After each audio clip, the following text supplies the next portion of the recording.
Good afternoon, everybody. I didn't expect to hear from the people online in response, but the people who are here in person, good afternoon. Thank you. Just making sure you're awake. Thank you for joining us. My name is Daniel Horan, and I'm professor of philosophy, religious studies, and theology, and I have the privilege of serving as the director of the Center for the Study of Spirituality here at St. Mary's College. I'm delighted to welcome you to this lecture, but before introducing our guest, I'd like to take a moment to say a word about the center. Founded in 1984 by Dr. Keith Egan with the financial support of the Sisters of the Holy Cross, the Center for the Study of Spirituality offers programs that promote the engagement between faith and reason and the connection between mind, body, and spirit. As an academic center, it is a hub for scholarly and public engagement, which draws on intellectual resources in the Catholic and broader Christian tradition, as well as how individuals practice faith in their daily lives to develop critical conversations around contemporary religious issues, especially as they relate to women's experiences in society, the academy, and the church. Before we proceed with our event, we wish to acknowledge that we are gathering on sacred land and to honor the Native peoples who have been the traditional custodians of this place for generations. We particularly recognize the Pokagon Band of the Potawatomi and the Miami, who have cared for this place and its resources for many generations and continue to do so today. With deep gratitude, we recognize our Native siblings and their cultures within our community, as well as acknowledging the land upon which we gather, pray, learn, and work. So the format for our program this afternoon is threefold. It's a little bit different than the usual kind of lectures. First, Dr. Robinette will offer a brief presentation about his work. Next, Dr. Robinette and I will engage in a conversation on some themes in his book, and the remaining time we will open up to the floor for questions and comments from our in-person attendees and those who are joining us via the live stream. Just a reminder that we have some copies of Dr. Robinette's book available for sale in the back, as well as flyers from the publisher with a discount code, and we'll be sure to include a link to the publisher's page for our online viewers. Without further ado, it's my privilege to introduce our guest today. Brian D. Robinette is Associate Professor of Theology at Boston College.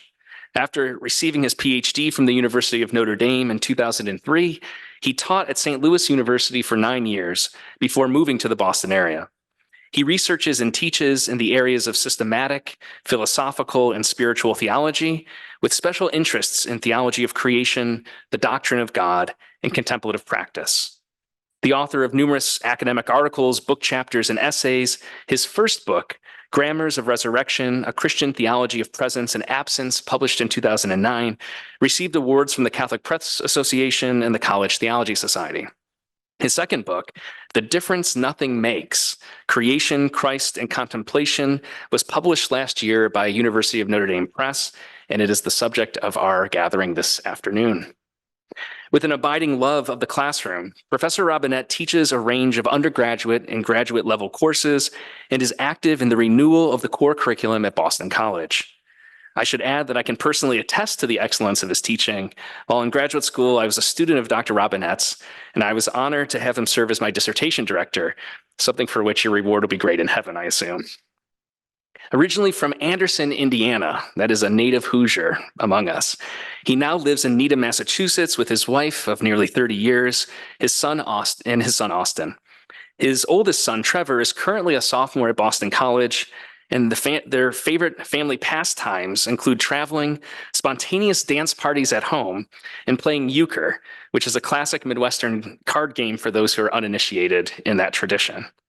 So please join me in extending a very warm St. Mary's welcome to Dr. Brian Robinette.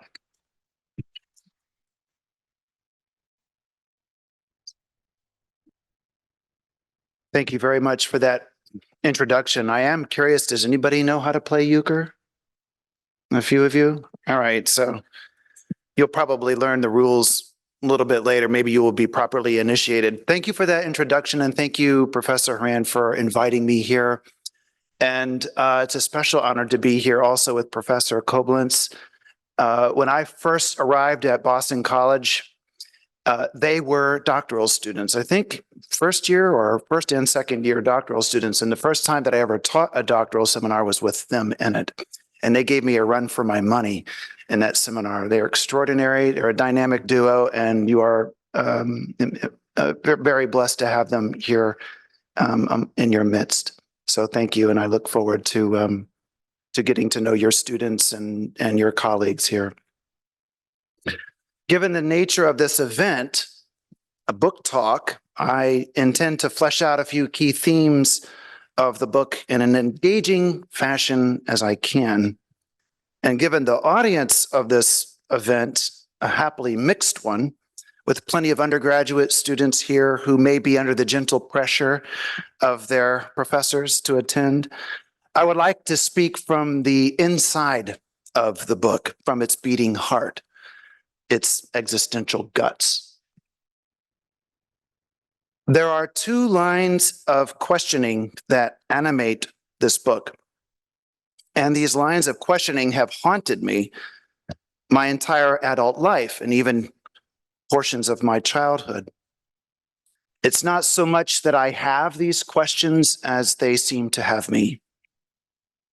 Maybe they will strike you as familiar, or maybe the way that I formulate them will seem quite new to you. Either way, I wish to pop a cork in the room. The first question seems straightforward enough until, that is, you really ask it. Why is there anything at all rather than nothing? Why is there anything at all rather than nothing? Or alternatively, why does anything exist? Why is this all just here? Why are you here? And why am I here? How is it that all of this is just happening? And isn't it most strange that you and I, that we are involved in this happening? Isn't it striking to the point of inducing a sense of vertigo, or maybe a surge of unspeakable joy, that all of this is, and that you and I are inseparably in its midst? From whence is all of it coming? And just where is it going? And how might we live more deeply into this coming and going? Okay, so if questions like these don't arrest your mind or stop your heart, then maybe we haven't asked them quite yet. Or maybe they haven't quite landed. In fact, there is something about this question, why is there anything at all rather than nothing, that cannot be fathomed? Our minds reach out for some kind of answer, but are left suspended in wonder. A primal sense of wow or whoa arises within us, as though opening our eyes for the very first time and seeing everything afresh in its stunning there-ness. Are you with me? Now, admittedly, we don't normally perceive reality with this degree of freshness. Our eyes become dimmed. We grow accustomed to things. We need to be practical and move on with our lives. Get an internship, study for midterms. We accumulate habits and take things for granted. We label and categorize. We reify our experience, turning its living, ceaseless flow into a concatenation of things. And bit by bit, we've forgotten how to wonder, how to be surprised, how to be human. Now, I take it that one of theology's basic tasks is to awaken our sense of wonderment and assist us in unclogging our pores of spiritual perception. As the Jewish theologian Abraham Joshua Heschel put it, and I quote, "The surest way to suppress our ability to understand the meaning of God and the importance of worship is to take things for granted. Indifference to the sublime wonder of living is the root of sin." Now, I think that statement reflects a profound understanding of what it means to utter the word God. We typically take this word for granted, as though we know just what it refers to, whether we affirm or deny the existence of God. But Heschel is trying to jolt us out of slumber and rekindle in us a sense of the unconditioned aliveness that is God. Astonishment is the open doorway to theology. A major part of my book is dedicated to just that, exercising a kind of therapy of knowing and desiring to awaken or reawaken a sense of God's vivaciousness. This is one way to account for the term contemplation in the subtitle. So the subtitle is Creation, Christ, Contemplation. A very fine definition of contemplation comes from Richard of St. Victor, an influential 12th century theologian and mystic. And he says the following: contemplation is the free and clear vision of the mind fixed upon the manifestation of wisdom and suspended wonder. I'd like to read that again. Contemplation is the free and clear vision of the mind fixed upon the manifestation of wisdom and suspended wonder. Notice in this summary that contemplation has to do with the liberation of the mind from distraction and prejudice. Vision does not mean seeing visionary phenomena. Rather, it suggests transparency and lucidity. And notice, too, that the reference to mind does not imply thinking. This isn't a rationalism aiming at some sensory object or conceptual problem, which it might grasp and finally resolve. It refers to our deepest capacities for knowing, which, while not excluding problem-based thinking, is more direct and intuitive, more receptive, capacious in character. This point is further suggested by the reference to wisdom and suspended wonder. For whereas the thinking process is typically discursive, meaning moving from this to that, from this to that, inferring this, now concluding that, contemplative knowing arises from wide-eyed wonderment, from beholding reality as it gives itself, rather than seizing it. This is a subtler power of knowing that senses an immediate rapport with creation in its wholeness and living texture. Contemplative knowing is not incompatible with the hard work of solving problems or getting things done or studying for midterms. But contemplative knowing draws from dimensions that run deeper than discursive thought. As Thomas Merton puts it in his New Seeds of Contemplation, and perhaps you've heard of Thomas Merton, you should, at least from Professor Horan. Merton writes, contemplation is a sudden gift of awareness, an awakening to the real with all that is real, a vivid awareness of infinite being at the roots of our own limited being. Now, with this sense of contemplative wonderment in mind, let me touch upon another major feature of the book, which is to explore the character of creation. And this is where the main title comes into focus, The Difference Nothing Makes. It is a playful title that invokes a key doctrinal claim in Christian theology, namely that creation is from nothing, creatio ex nihilo. While seemingly abstract, this formulation is key to the understanding, to the Christian understanding of the God-world relation. First articulated in the 2nd and 3rd centuries with broad consensus among Christian theologians, the doctrine means to affirm that God's creative act is radically free. In contrast to a world picture in which God molds form from pre-existing matter or imposes order upon primordial chaos through force, the Christian understanding is that God summons forth all things with a creative love that is not conditioned by anything at all. God is not like a regional deity or a demiurge who works within pre-given constraints.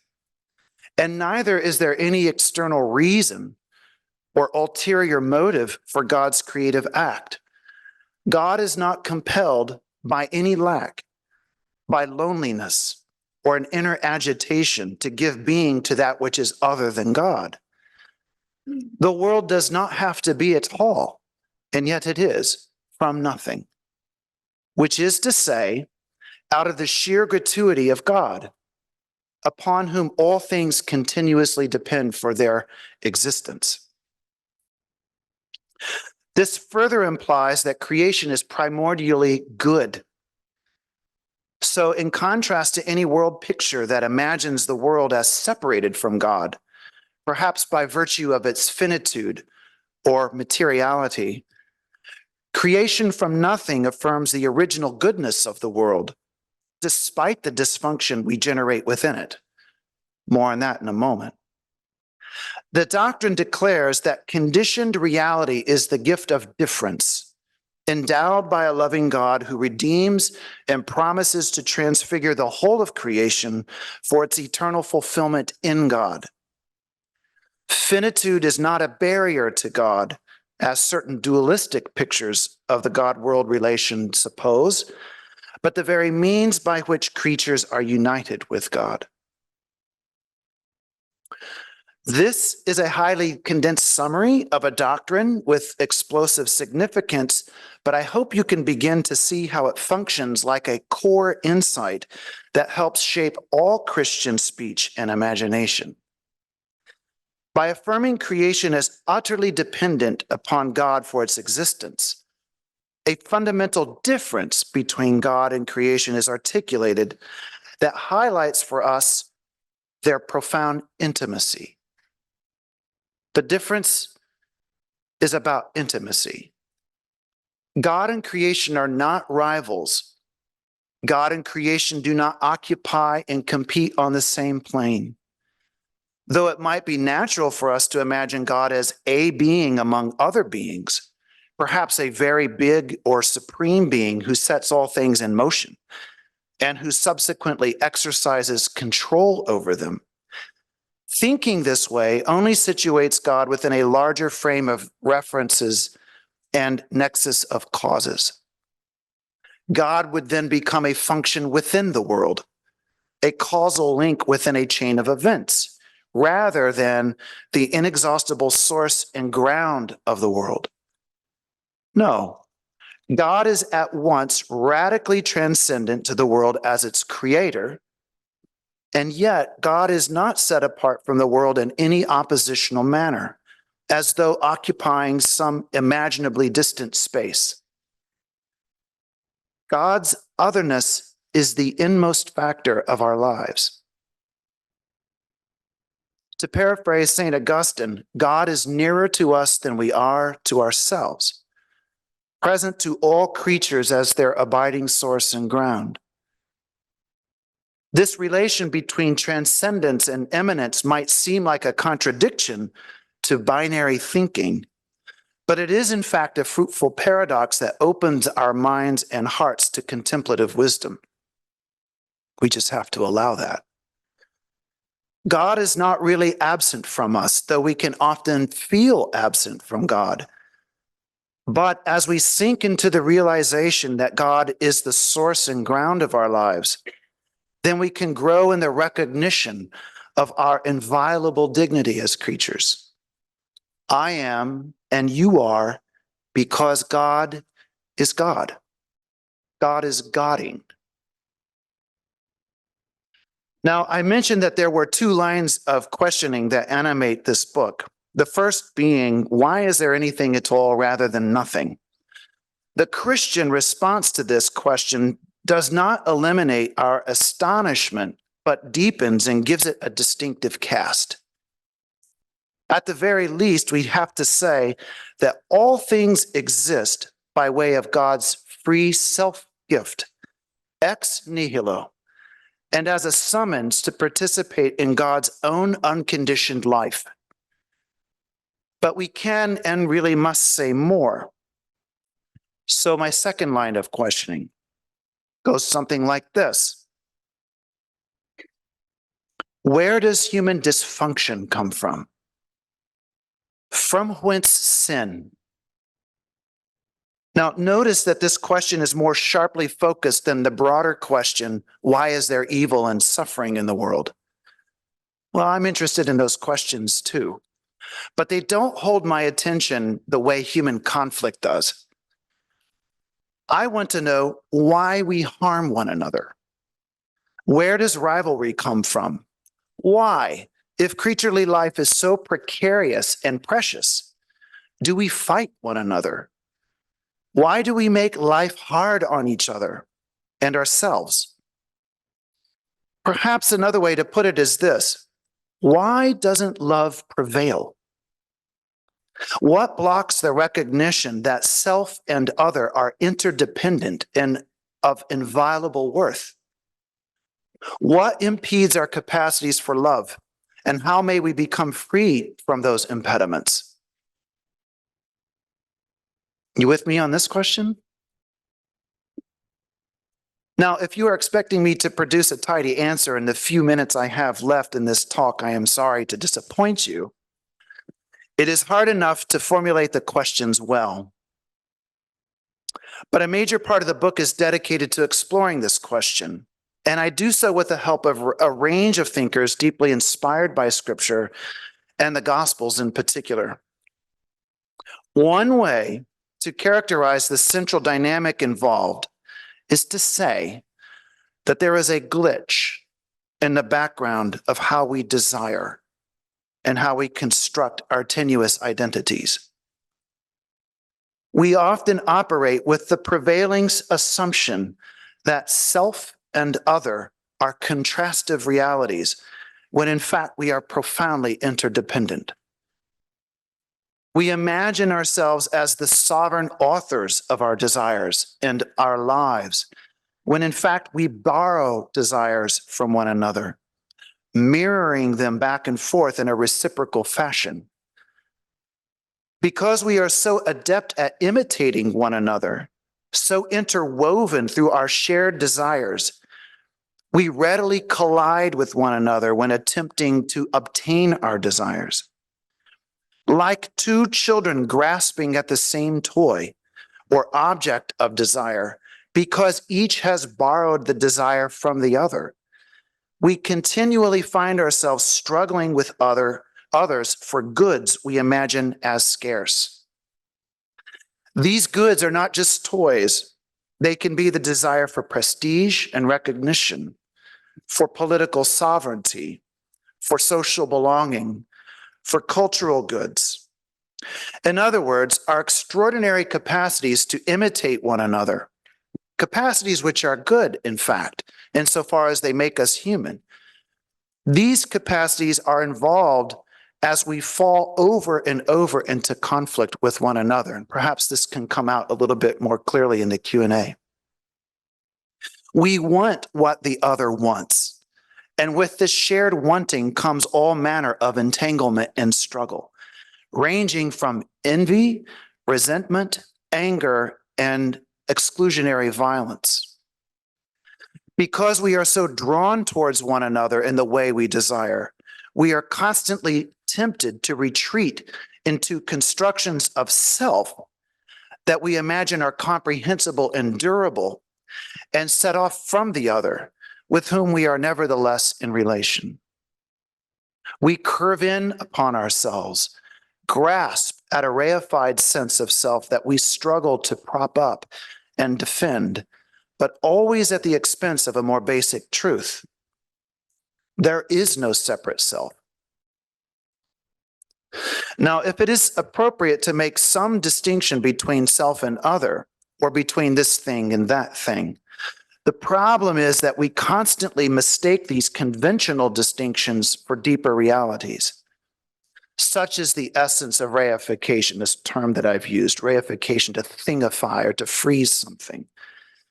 And it occurs on many scales in human relations, ranging from the interpersonal to the construction of in-groups that promise to stabilize our imagined identities in contrast with out-groups that would appear to threaten them. That is, the clinging to self readily assumes collective, not just individualized forms, and become entrenched as social, institutional, and cultural habits. Conflict, violence, or just plain indifference to others becomes sedimented in our history through such structures, only to replicate themselves at higher levels of organization. That is, they become systemic. Now, that is quite the compact summary, I realize, but perhaps it is sufficient to give some sense of the diagnostic element of the book, which aims to better understand the dynamics of human desire and the way we block and distort the gift of creation. From a Christian perspective, this diagnosis, to the extent it is helpful, is really an invitation to explore how the person of Christ reveals to us who God really is, while revealing to us who we really are. This revelation is simultaneous. And what is revealed in Christ is a way of desiring that is not built upon rivalry or conflict, but loving communion. The Gospels do not ultimately propose to us a theory about human desire, but they show us a way of human desire that relates freely, creatively, and lovingly with one another and with God. It is stunning how prominent the theme of imitation is in the New Testament. Imitation here does not mean mimicry, like I see what you do and I copy. It means sharing desires, borrowing desires, or inhabiting the desires of others. And so at the Gospels, it means desiring in the way Christ desires, who himself desires according to the one he calls his Father. In the person of Christ, the God of unconditioned generosity enters our humanity fully, showing us how to be human, even in the midst of our sin and brokenness. Indeed, what is so remarkable is that God in Christ plunges into the depths of the human condition with a love so tenacious and free as to absorb our sin and brokenness, to redeem us from it, and reopen our suffocating self-enclosures to the infinite life that is God. We see this opening up throughout the whole of Jesus' ministry, and we see it again in the way he goes to his death with freedom and love. And we see it maximally when, having been crucified by our sin and brokenness, he returns to us as the risen Christ to offer us healing, forgiveness, and a promise of eternal life with each other in God. And so, for all the perplexities that the problem of sin and human dysfunction raises for us, perplexities that still weigh heavily upon us, the Christian has at least this to say, that the God who gives us to be from nothing and who loves us into being is the same God who has become human with us and for us, is the same God who shares our creaturely condition out of unfathomable love in order to redeem and transfigure our humanity. Creation and incarnation are two differentiated aspects of the same dynamic process. And this is the difference nothing makes. Thank you.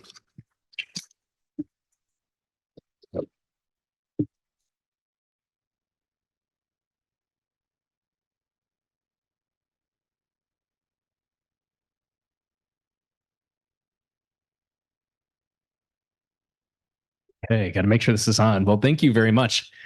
I have to say, as somebody who's read the book and has been somewhat familiar with your thinking on some of these themes for a while, I have to say I'm incredibly impressed at how in 20 minutes you're able to condense so many things. So congratulations on that front. Just a reminder to our folks in the audience here and those who are joining us via live stream. I'm going to be engaging Professor Robinette for a little bit in conversation, but then the floor is yours. So if you have ideas, questions, maybe connections that you're making from your own study or that you want to hear more from Professor Robinette, make sure to take note. We'll be coming around with a microphone.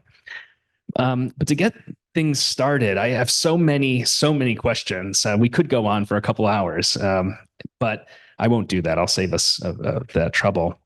I think one of the last things that you talked about in your prepared remarks in bringing together the importance of the contingency of creation, creatio ex nihilo, thinking again about contemplation and how that's connected, the role of mimetic rivalry, and then the importance of Christ as salvific and as the answer, reminded me of something that you talk about and borrow from Edward Skillebeck's. And I want to hear maybe a little bit more about this because I'm not as familiar with the idea. And it's a very curious phrase, an evocative idea that he uses and that you engage.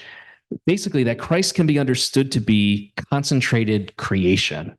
So could you say a little bit about how you understand that concept and how it fits into some of this thinking? Yeah, sure. So Edward Skillebeck's a Dutch Catholic theologian who wrote about many topics, but as he described the contours of all of his work, he always came back to this theme of creation, that he was always really writing about the theme of creation. And when he says that Christ is concentrated creation, what he really means is that Christ is what creation is meant to be, what it should be, what it is in the process of becoming, even in the midst of the unfinished character of creation.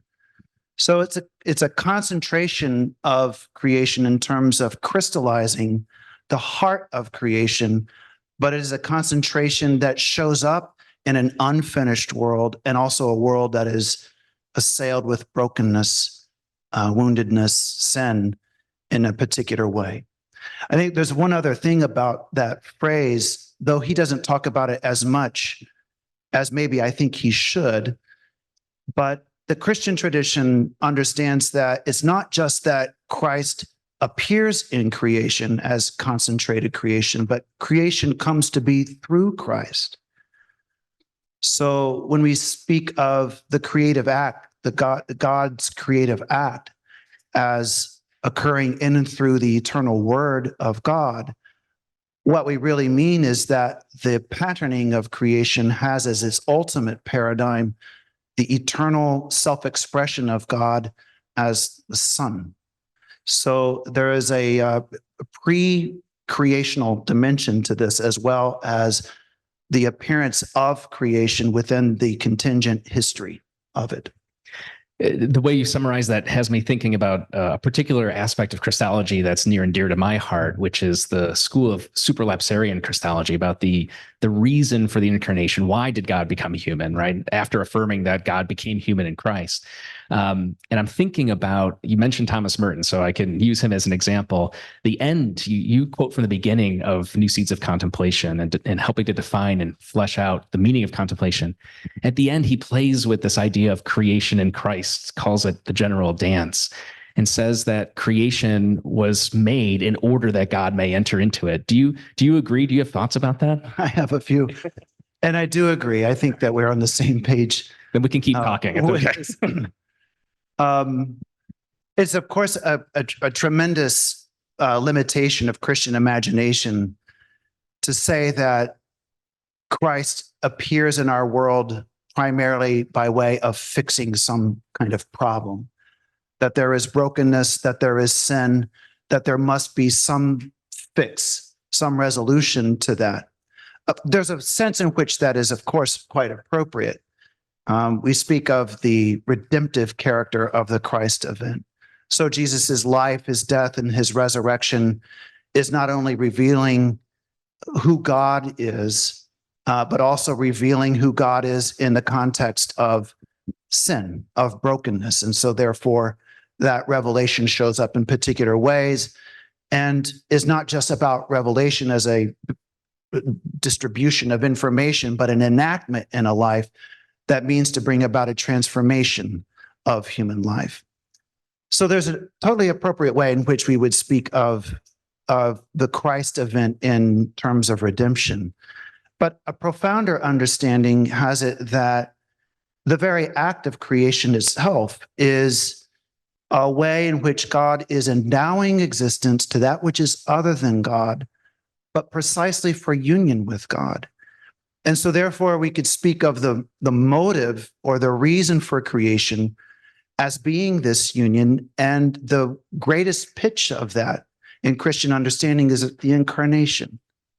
So creation isn't just a backdrop for other things to occur, but is actually the medium through which God is becoming human or creaturely with us. And this is not something like a second thought on God's part, but part of the very intrinsic meaning of creation. So like you, I side with that part of the Christian theological tradition that sees the incarnation as really the purpose of creation rather than some sort of answer to some dysfunction that appears within it. And it seems to me that that fits as well with the way you use Girard in the third part of the book in particular, but in a lot of your work and in a lot of ways that people engage his thinking about, as you said, with that second line of questioning, how did we get here? Why do we do this to one another? If creation is good, if our preciousness and precarity is something to be celebrated and a gift, then why the harm, right? Before switching gears, maybe to talk a bit more about Girard and staying on the theme of Christ explicitly, I'm curious. You didn't as much in your prepared remarks this evening, but in the book, you kind of hearken back to its predecessor and your extensive work on the doctrine of resurrection. And I'm just wondering how you see the relationship between these two projects. Your first book on resurrection, a lot of the same figures reappear: Rahner, Skillebeck, so forth. It's the who's who of theological heft. But how do you personally, maybe as you were working on this project, as you continue to think about it, what are the connections there? Yeah, so the first book, Grammars of Resurrection, the last part of it really deals with the themes of creation. And the itinerary of that book was really meant to arrive at a place where we would say, from a Christian point of view, from within Christian imagination, within Christian faith, we come to really understand what creation is through the resurrection. In other words, somewhat like if you have a moment of reveal within a movie or a novel in which the beginning makes sense, or at least comes into view precisely through this late development, so too is it the case that Christians understand what creation is, what it's about, retrospectively from what is revealed in the resurrection. And I'll try to speak a little bit more concretely about this. The thing about the resurrection is that subsequent to a brutal murder, a crucifixion, as a result of a collusion of various kinds of forces, political forces, of course, interpersonal dynamics, some profound resistance or negation resulting in the crucifixion of Jesus of Nazareth. The fundamental event of Christian faith is, of course, what happens after that. The appearance or the showing up of a crucified victim, risen, who is vindicated. The entire apparatus surrounding his crucifixion judged to be a sham, and an offer of shalom, or peace and forgiveness, in the midst. This is the defining Christian experience. And so from disaster, or from some kind of nihil, some nothing, appears something so gratuitous, so beyond the expectations of those who were the recipients of it. And it recast what those earliest Christians or earliest followers of Jesus understood about Jesus.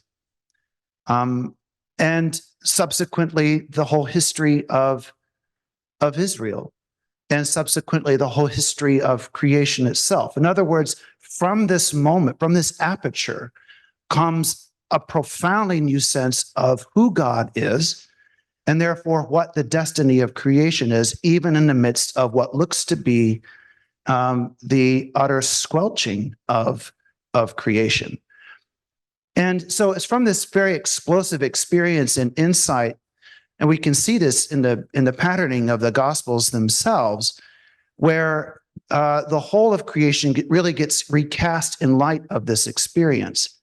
So from the end, or from this eschatological rupture within history, comes a perception of what creation is, or this protological perspective. These are just fancy terms to mean the end or the beginning of things. So as I reached the end of that book, I was really primed to want to do a text on the theology of creation. So I really see the two books in a way as continuous, as an unfolding long-form series of thoughts about this. And so I bring the resurrection, the theme of resurrection, up at various junctures within this particular text, although I'm more interested in the protological questions. And maybe that's a good way to circle back to one of those, the first line of questioning that you introduced us to as the impetus for this project. So I have many more questions, but I want to make sure we have time for everybody else. So the last question is, in thinking about what I sometimes think of as the two-sided coin of protology and eschatology, of creation and salvation, one of the earliest Christian theologians who talk about that is one that you rely on to lift up the kind of earliest and most kind of substantive thinking in the Christian tradition around the doctrine of creatio ex nihilo, Irenaeus of Lyon. And around the same time in the book, fairly early on, when you're talking about making a case, a kind of apologia, because there are naysayers against which you are, I think, correctly responding. You say something very interesting in the beginning of your second chapter. You say, and I quote, "The doctrine of creatio ex nihilo is, among other things, an invitation to contemplation." I think you touched on this a bit in your prepared remarks, but I think there might be some Christians, including some folks, maybe even in this audience, who might scratch their heads in response to that statement. So I might ask you, like, how do you see the doctrine as an invitation to contemplation? Well, sort of the way I was sketching it out at the beginning of this talk. The affirmation "creation comes from nothing" is a technical phrase, really. I mean, it appears to do a certain kind of technical work. But even though it does that, it has a certain way of arresting the mind. Where is all of this coming from? I don't know whether you have had those moments, like maybe at 3 o'clock in the morning, or maybe you've had a couple of them since you've been parked here for this event, but where you just are shocked by the fact that all of this, that you exist.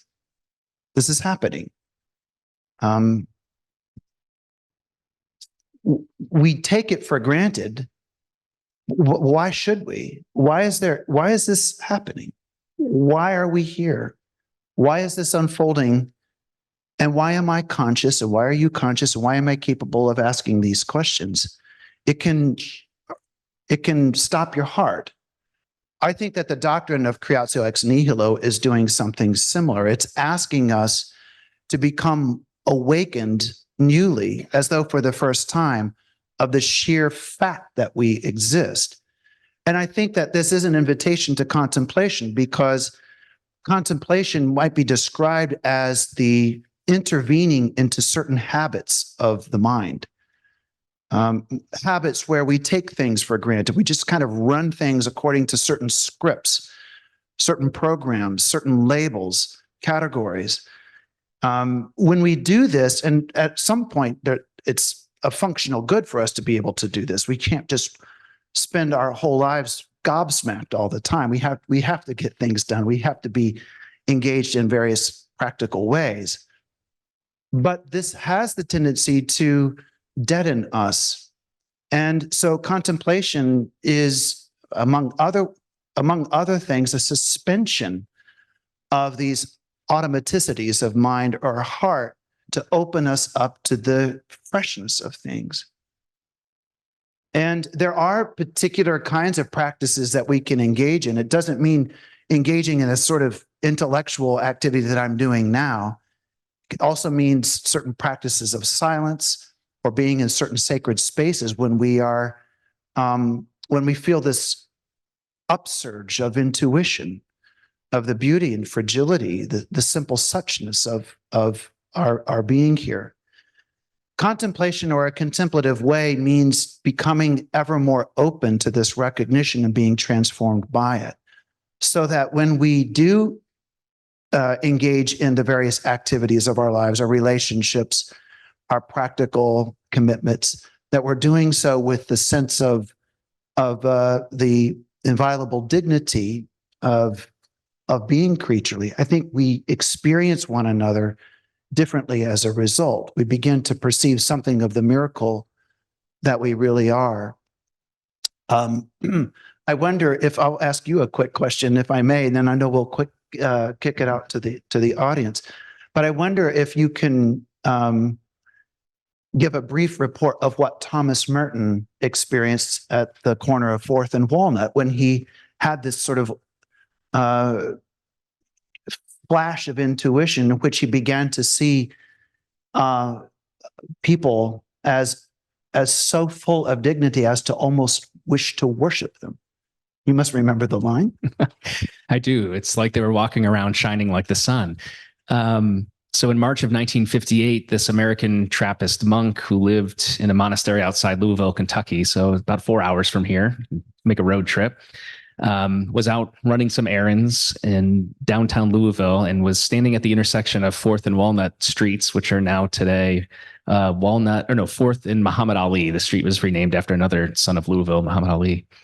And Merton has this, for lack of a better word, mystical experience, by which I mean exactly what Professor Robinette was saying, a kind of clarity of sight and of thought and of heart, where up until this point, especially in the Catholic tradition, Catholic religious tradition, he understood his vocation to be one of separateness. You know, priests and nuns and monks and religious are different from ordinary Christians. They live a different life. They live apart. And he had this sort of kind of like the unveiling, a sort of, sense of truth recognition that he was connected to and united with everybody. In fact, in your remarks earlier, you had this line too about the function of contemplation and the sort of beauty of the implications of ex nihilo being that we are all interdependent. We don't live as isolated monads or individuals. And so Merton, recognizing this, says basically in a very poetic way that it was as if everybody was walking around like the sun. And if only we could see each other this way, there would be no more violence. There would be no more war. There would be no more kind of disagreement and strife, which is a kind of Girardian Christological unveiling, unfolding. If you want to read more about that or see the full quote, I can direct you to that afterwards. But always love a good Thomas Merton reference. Thank you for that.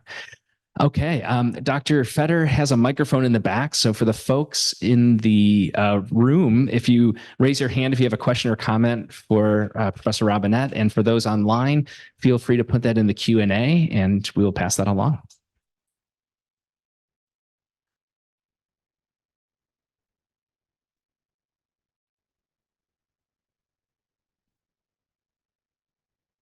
Okay, so after your own reflection on human dysfunction, do you think that evil is necessary to help us better know and understand the good in life and goodness in God?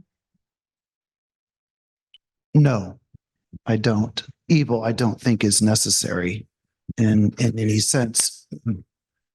I take your question. Let me make sure I understand your question. Your question is, given the nature of violent expulsion. Is that what you said? Do we need something like that in order to be educated in some way to know what good is? Yeah. Yes, I don't think so.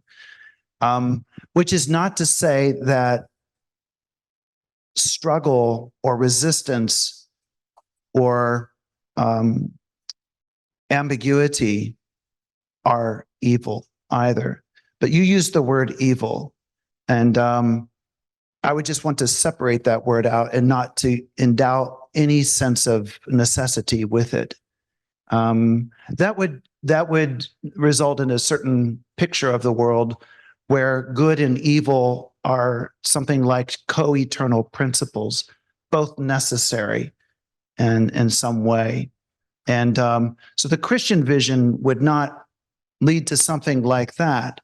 But that's not to say that struggle or suffering or ambiguity are evil necessarily.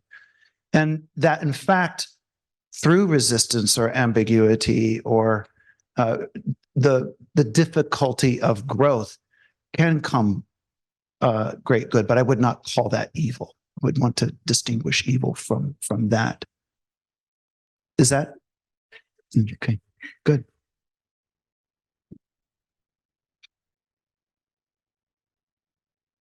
So you use the word intimate to describe the relationship between God and creation, correct? Was that what it was between? So I was wondering, like, were you using that because because God didn't have to create us, or I wanted to know, like, why use the word intimate to describe that relationship? Yeah. Well, I could use other words. I could use words like nearness or presence. But I use this because the term transcendence, or to speak of otherness, sounds like distance. Intimacy has a quality of affect for us. When we say something is intimate, we say that we feel it or it's near. It has a certain kind of warmth, maybe even a kindness or gentleness to it. And I really think it's important that when we talk about the transcendence of God or the otherness of God, that this doesn't strike us only as being something remote, which of course, in a way, that's also true. I mean, God as unconditioned mystery, ungraspable, beyond our ability to fathom, and a sense of awesomeness that comes from that, right? The sense of the awesomeness, and maybe even a little bit of fear. Is sort of a fear of the unbounded or the unconditioned. And so we, in the face of that, we kind of recoil a little bit, or we kind of, grasp it at self to try to obtain some degree of security or identity.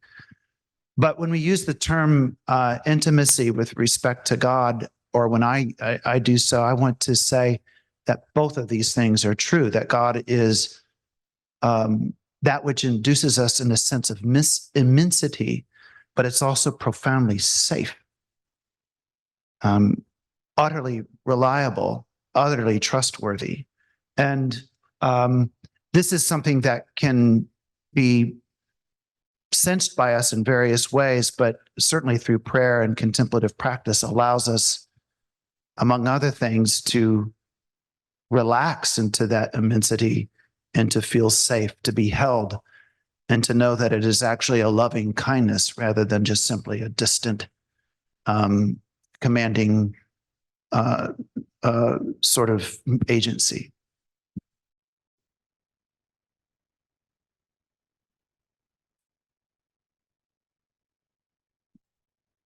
So I really liked how you described, like, one of theology's greatest tasks was like to teach how to wonder, kind of. You said something along those lines, which I thought was cool. So I was wondering, like, how, or if that's been like a motivator for you in your work, just in general in your writing or whatever, and like how so? Like, how has that motivated you as a theologian? Yeah, I mean, I'm a little kid. I still think I still feel like a little kid most of the time, quite honestly. I have this like a little bit of a giddy sense about things. Just a little bit excited about things. I can't really quite believe this is happening. I feel that very often, actually. Of course, there are things that I do in my life that might deaden that sense. You know, you go through suffering, you go through perplexity, you get into routine, and that can deaden. So you have to engage in various kinds of practices to have yourself revivified. But wonderment through a sense of feeling profoundly open to new experience and to people, not recoiling from them, but a sense of welcome, is a dominant feature of my life, and it's something that I think actually is infectious. It's something that we can, in a way, teach or share with one another, and it does show up in a lot of my work as a professor in a classroom. By the way, in which I might want to elicit questions from students or to express some degree of excitement for what it is that we're actually doing, and that's not feigned excitement, you know, for me.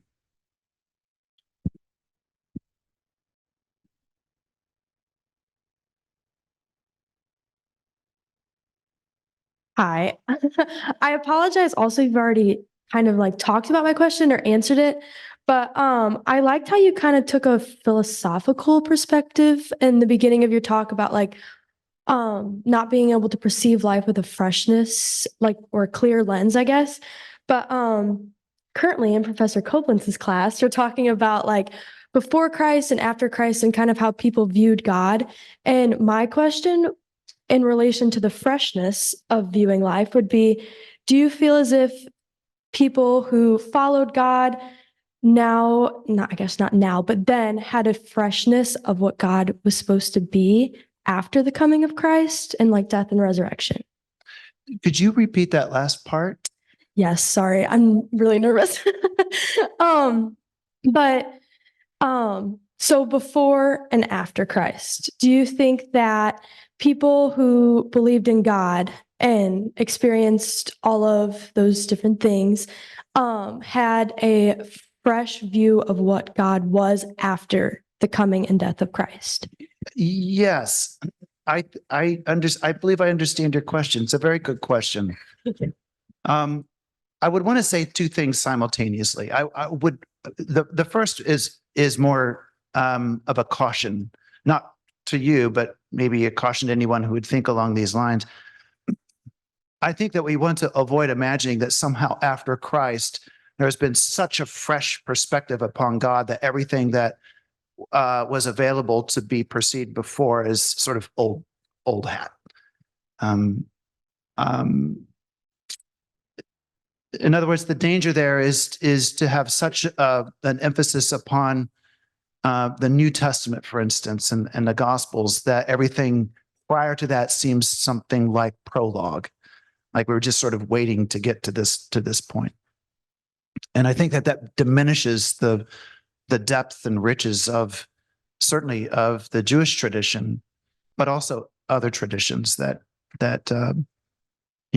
had not been touched by Christianity and may still not be very much. So I think that there are depths and riches in other traditions and other contexts that allow for this freshness that has something comparable to what we could say is present in Christ. However, I do think that there is something very potent and very important, very particular about what happens in the Gospels and what shows up in the life, death, and resurrection of Christ that really stands out and needs to continue to be a part of the conversation with other religious traditions without diminishing them in any way.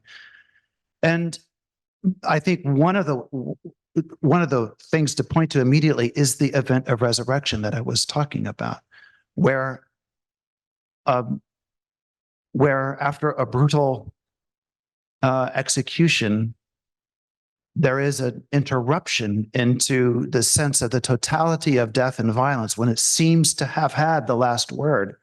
There is a breakthrough, an initiative on the part of God that is irreducible to anything that had been is prior to that, and which opens up for us a perspective and an experience and a way of relating to God that gives us a certain degree of confidence in terms of the ultimate yes of creation and the ultimate yes of God, even in the midst of that. That I do think is very particular and very powerful, and maybe even enhances everything else that it might come into contact with, rather than in some way opposing it. It's a great question. Did I answer your question in a way? Yes, you did. Okay. So I think we have time for maybe one more question.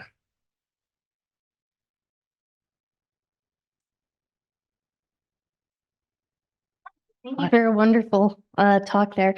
I am curious, when we're talking about contemplation, if you have any kind of pragmatic insight as to how we can offer contemplation to the masses, because it feels like, at least to me, as I engage with these new ideas of contemplation and try to actually engage the practice itself, it's easy to do it here, where we're both enjoying a seat in an ornate, beautiful room in an academic building in a scholarly context. But that when I go to church on Sunday, the reality is most of my peers simply don't have the opportunity. And perhaps they're not engaging in this sense of awe and wonder, not because they're so, I think the word you used was accustomed, taking life for granted, but because they don't know it's available. That when you say words like Skillabex or Merton or ex nihilo or eschatology, it's there and gone.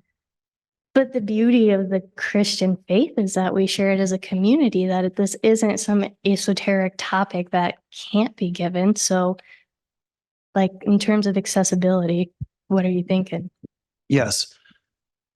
Perfect question. I think the real risk in talking about contemplation is that it seems like a rarefied practice that is really only appropriate for certain kinds of persons or circumstances, usually of a leisurely sort. And all of that presupposes certain kinds of advantages, certain kinds of supports that don't often exist for lots of people. So in other words, it can come across as fairly elitist. And of course, there are ways in which the cultivation of contemplation or contemplative practices are appropriately cultivated in context of some kind of separation. That we do need that. And it's good that there are communities or certain persons who are committed to that for the benefit of everyone else. I'm thinking of retreats and monastic contexts and things of that sort. So we should be very, very grateful for that. But to your point, I think that the primary way to think about contemplation, that it would the risk is that it would be locked away from this common access that we actually need to cultivate. So I think that there has one way I would put that is I would say the past 50 or 60 years, especially, there has been, to use a phrase of a theologian, contemplation has jumped the monastery walls.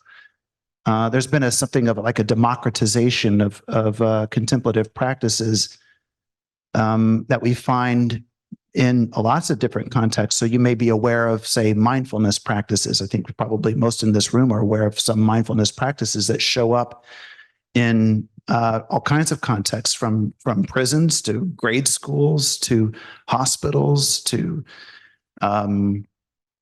workplaces. And I think that this is part of a growing movement or a certain kind of restlessness for these kinds of practices to become more available, not just in particular places where they have been traditionally available, but more broadly distributed in the everyday, in our everyday lives, in our everyday spaces. I think that a major gift on the part of Christian practitioners and who are interested in contemplation and contemplative practices.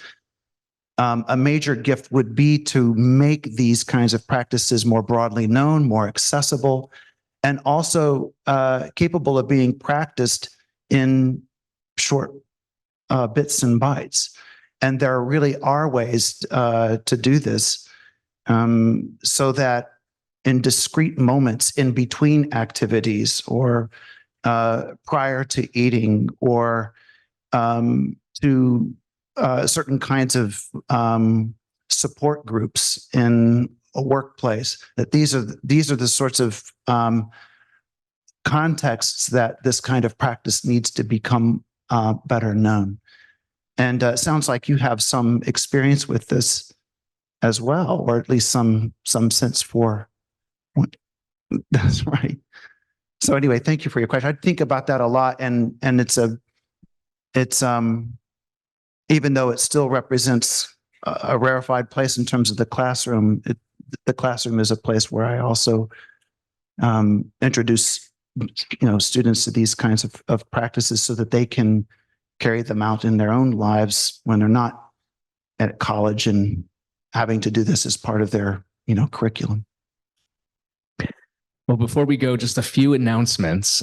First, a note of gratitude to Dr. Julia Fetter and to Miss Rebecca Holm from the Center for the Study of Spirituality, who've helped make this happen. Thanks as well to all of you who've taken the time to be here in person or via our live stream. I have another announcement that this Friday evening at 7 o'clock, so it's March 8th at 7 o'clock p.m. Eastern Time, you're invited to join us for a live webinar with Dr. Judith Herman of Harvard University, who will be speaking about her latest book, Truth and Repair, How Trauma Survivors Envision Justice. That event is being sponsored by the Center for the Study of Spirituality. It's open to the public, and to register for the live stream, go to stmarys.edu/spirituality.